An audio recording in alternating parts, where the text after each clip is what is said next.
Hi, this is Ken Quinn, Regional Director with U.S. Term Limits. We're going to go back to the 1787 Federal Convention in Philadelphia to examine the development of the Constitution's amending provision to determine if the framers intended an Article 5 convention to be a limited convention or an open convention. On May 29th, the first working day of the Federal Convention, Charles Pinckney of South Carolina introduced a system of government which contained a very detailed amending provision. Quote, if two-thirds of the legislatures of the states apply for the same, the legislature of the United States shall call a convention for the purpose of amending the Constitution.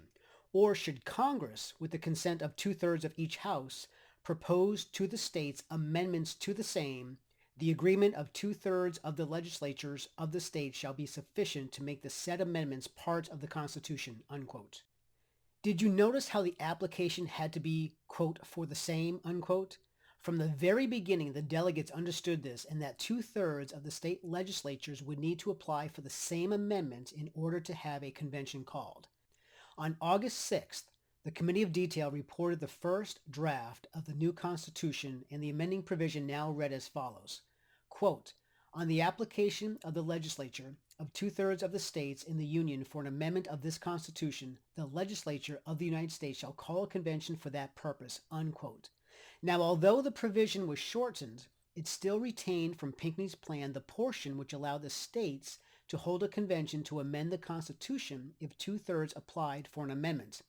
The following month, on September 10th, the provision was debated again, and James Madison moved the following proposition.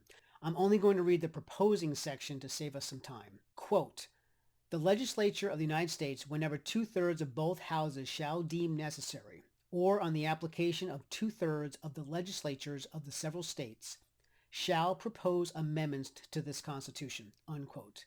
This motion to amend the provision passed.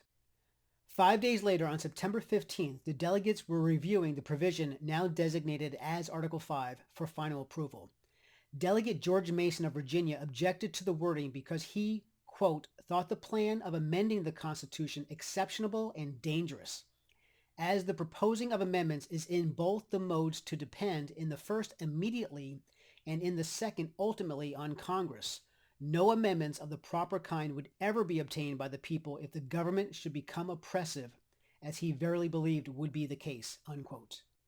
Mason noticed that the wording did not reflect their intention, and he did not want to leave it up to Congress to propose the amendment applied for by two-thirds of the states. Upon this objection by Mason, a motion was made to require a convention on application of two-thirds of the states to completely remove Congress from having part of the proposing process initiated by the states. Now, although Article 5 no longer specified that the legislatures had to apply for the same, it was clearly the understanding. To demonstrate this fact, all we need to do is read the words of Madison before they voted to restore the convention mode in the provision.